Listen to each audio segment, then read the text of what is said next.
नमस्कार। आज ज़रा इस बात पर चर्चा करते हैं कि कोरोना की दूसरी लहर आखिर इतनी ख़तरनाक कैसे हो गई। हमारे विशेषज्ञ हमें समझा रहे हैं कि वायरस ने म्यूटेशन कर लिया, म्यूटेशन खतरनाक किस्म का है, इस नाते दूसरी लहर इतनी बेकाबू हो गई, ख़तरनाक हो गई। लेकिन मुझे लगता है यह अर्थ सत्य है, यह बात पूरी तरह से सच नहीं है। मैं कोरोना मरीजों के बीच में लगातार रहता रहा हूं, उनसे बात करता रहा हूं, उनका इलाज करता रहा हूं और जो मेरा अनुभव आया उस अनुभव के आधार पर आपसे जो कहने जा रहा हूं, हो सकता है आप चौंकें, आपको आश्चर्य लगे, लेकिन पूरी बात सुनने के बाद शायद आप भी मानेंगे कि मेरी बात में कुछ दम है। यह बात भी याद कीजिए कि मैं कोरोना मरीजों से मिलते हुए कभी भी मास्क नहीं लगाता, ना तो हैंड सैनिटाइज़र का इस्तेमाल करता हूँ। आपसे मैं ये नहीं कहूँगा कि आप यह सब ना करें, आप करें, आपको जैसा लगता है। आपकी दिनचर्या अगर ठीक है तो इसकी ज़रूरत नहीं पड़ेगी, दिनचर्या में कुछ गड़बड़ी है तो इन सब की ज़रूरत पड़ सकती है। बहरहाल मैंने नहीं लगाया, मैंने जो अनुभव किया वो अनुभव आपको बताता हूँ। मैं क्यों मानता हूँ कि इसमें अर्ध सत्य है। मुझे लगता है कि कोरोना की दूसरी लहर के बेकाबू होने के पीछे सबसे बड़े कारण वे हैं जो हमने सुरक्षा के तौर पर अपनाए हैं। ये सुरक्षा के उपाय क्या हैं? पहला है मास्क। मास्क को हमने अपनाया कि यह हमारी सुरक्षा का उपाय है। हमारे विशेषज्ञों ने बताया कि मास्क ही सबसे अच्छा रास्ता है कोरोना से बचने का। आज भी यही बताया जा रहा है, लेकिन मुझे लगता है कि मास्क ने जितना बचाया है उससे ज़्यादा फंसाया है। मास्क ने हमारी इम्यूनिटी कमज़ोर की है, इस बात पर हमने ध्यान नहीं दिया। याद रखना चाहिए कि प्रकृति ने हमारी नाक की डिज़ाइन मास्क लगाने के लिए नहीं की है। नाक को साफ सुथरी खुली स्वच्छ हवा चाहिए। हमने मास्क लगाया और जिन्होंने अच्छे किस्म का मास्क लगाया उन्होंने यह किया कि अपने ही शरीर से कार्बन डाइऑक्साइड जो उन्होंने बाहर फेंका उसी को फिर अंदर किया। मास्क से इतनी आसानी से हवा बाहर नहीं जाती। आप जानते हैं दिल्ली जैसी जगह में ऊपर आसमान खुला होने के बावजूद प्रदूषण कई दिन तक अगर तेज़ हवा न चले तो वातावरण में मौजूद रहता है। तो हवा इतनी आसानी से इधर उधर विसर्जित नहीं हो जाती, भले ही वह चलायमान होती। मास्क के भीतर जब तक हवा बाहर निकलती है उससे पहले हम हवा दोबारा अंदर खींच लेते हैं, तो हम बार बार कार्बन डाइऑक्साइड अपने ही अंदर खींचते हैं। इस तरह से अपना ही ऑक्सीजन लेवल नीचे करते हैं, अपनी इम्यूनिटी ख़राब करते हैं। इसके अलावा आप ये समझिए, एक छोटा सा प्रयोग करके इस बात को आप जान सकते हैं कि आप घर में ऑक्सीमीटर पर बिना मास्क लगाए रीडिंग लीजिए तो पता चलेगा कि अगर आपका 98-99 है तो 1 घंटे मास्क लगाने पर जब आप रीडिंग लेंगे तो यह रीडिंग 2 पॉइंट या 1.5 पॉइंट नीचे आ जाएगी। आप सोचिए आप क्या कर रहे हैं। तो हम लगातार अपनी इम्यूनिटी ख़राब करने का काम कर रहे हैं मास्क लगा के। मैं मानता हूं कि बाहर जाइए, प्रदूषण में जाइए, भीड़ में जाइए, बाज़ार में जाइए, मास्क लगाइए। पुलिस से डरना हो, जुर्माना देना हो तो मास्क लगाइए, लेकिन घर के भीतर मास्क मत लगाइए। छत पर जाइए, खुली हवा में मास्क मत लगाइए। पार्क में खड़े होइए तो मास्क मत लगाइए। साफ़ सुथरी खुली हवा, लंबी गहरी सांस लेने का अभ्यास कीजिए।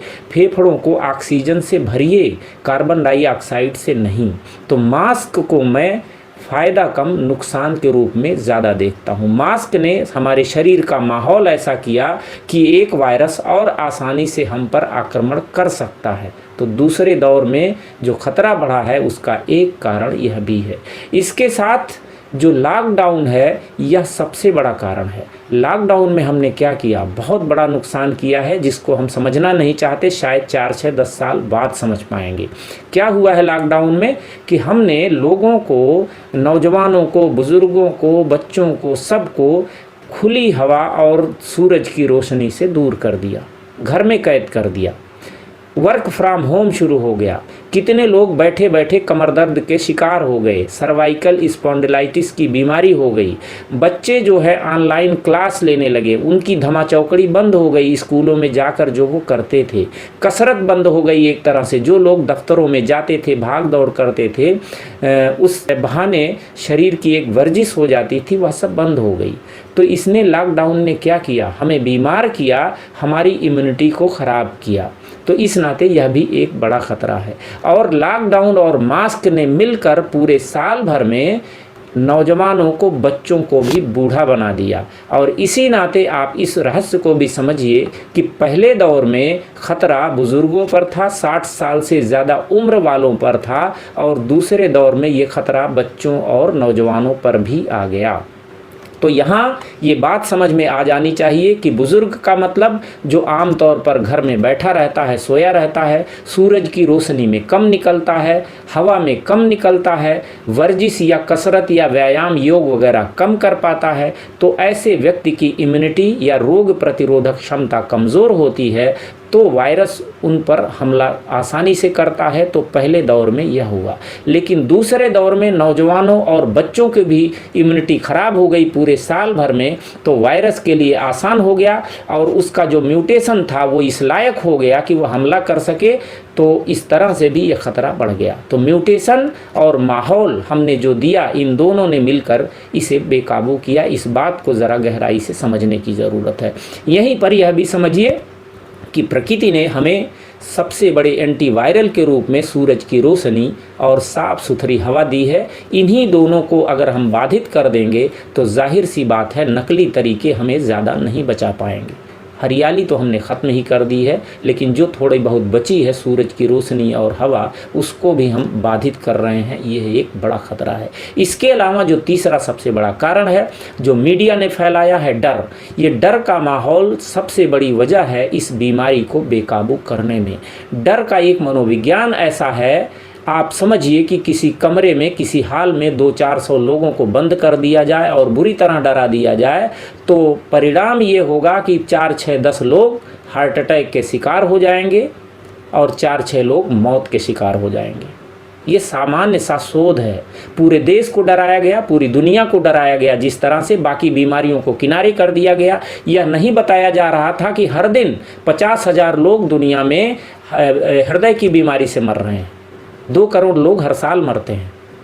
1 करोड़ लोग कैंसर की बीमारी से मरते हैं। हर दिन 26-27 हज़ार लोग मरते हैं।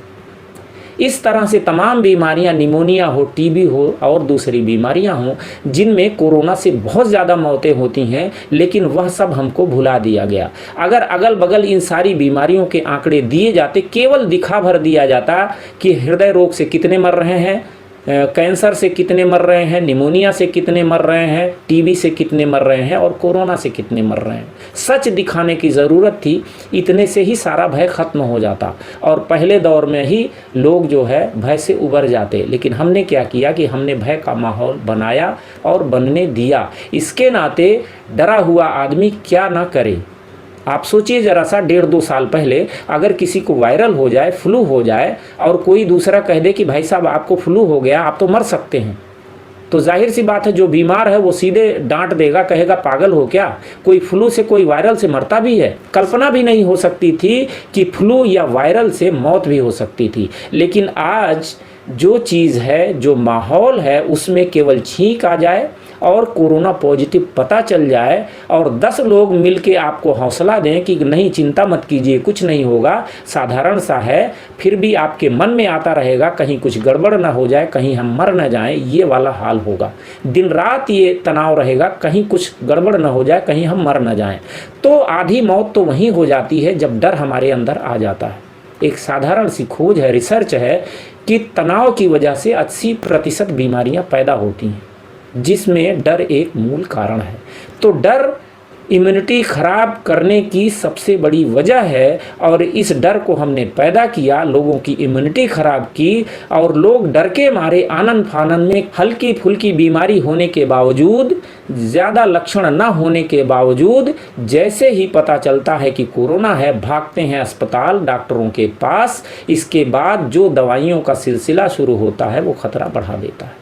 दवाई अगर होती कोरोना की तो कोई दिक्कत नहीं थी, लेकिन मालूम है, हर तरफ स्पष्ट है, साफ घोषणाएं हैं कि कोरोना की आज तक कोई दवा नहीं बन पाई है। तो जाहिर सी बात है, ऐसे में कौन सी दवा दी जा रही है? तो जो भी दवा दी जा रही है, चाहे वो पैरासीटामॉल हो, चाहे वो क्रोसिन हो, चाहे वो डोलो हो, चाहे वो रेमडेसिविर हो, ये सब कोरोना की दवाएं नहीं हैं। इसका मतलब दूसरी बीमारियों की दवाएं हैं। तो ये कब कैसा खतरा पैदा करती हैं हम आप नहीं जानते।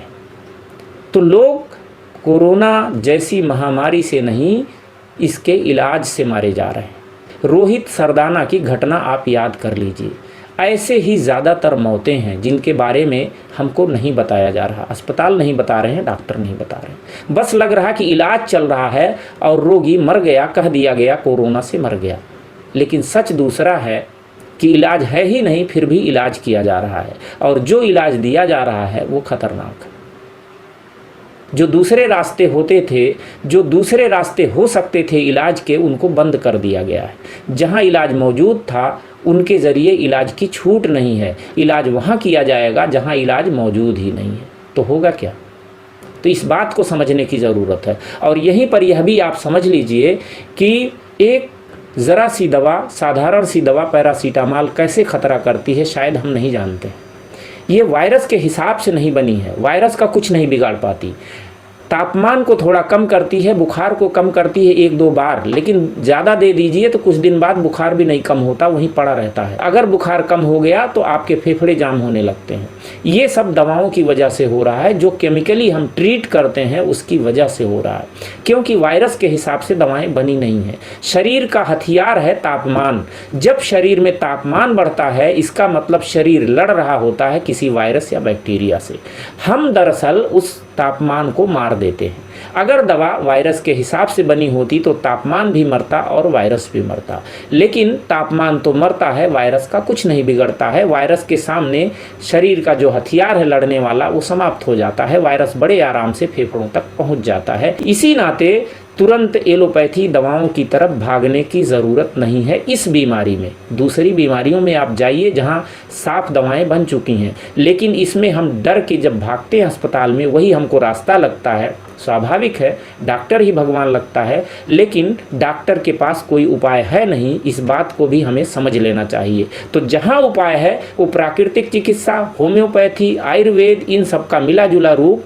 इसमें कोई भी मरीज मौत के मुंह में नहीं जा रहा है, लोग बच रहे हैं आराम से। तो हम यह समझ लें, घर में साधारण तरीके से कुछ देखभाल कर लें तो उससे भी बचने की संभावना बढ़ जाती है। लेकिन हड़बड़ी में जो डर हमारे अंदर भर गया है उसकी वजह से जब हम भाग दौड़ मचाते हैं, आनन फानन में वैसी दवाएं लेते हैं जो हमको नहीं लेना चाहिए, तो जाहिर सी बात है हम एक ख़तरे की तरफ बढ़ते हैं और धीरे धीरे वो ख़तरा मौत का ख़तरा बन सकता है। तो इस बात को मेरे ख्याल से आप समझ पा रहे होंगे मैं जो कह रहा हूँ, और मुझे लगता है कि सच्चाई ये बहुत बड़ी है जिसको शायद आज नहीं तो 4-6 साल बाद हम समझ पाएंगे, तो शायद सही रास्ता निकाल पाएंगे बचने का।